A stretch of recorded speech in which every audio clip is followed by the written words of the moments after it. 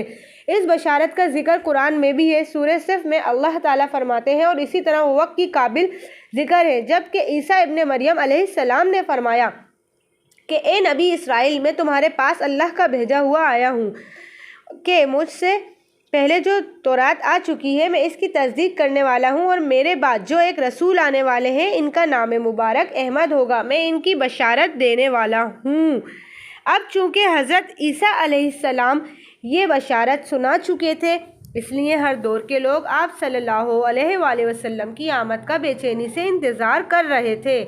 ادھر آپ کی پیدائش سے پہلے ہی حضرت عبداللہ انتقال کر گئے۔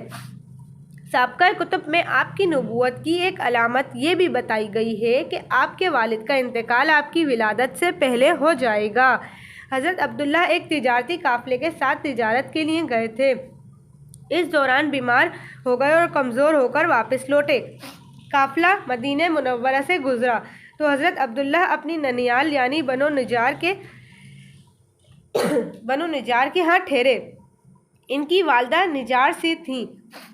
بنو نجار سے تھیں، 1 ماہ تک بیمار رہے اور انتقال کر گئے، انہیں یہیں دفن کر دیا گیا۔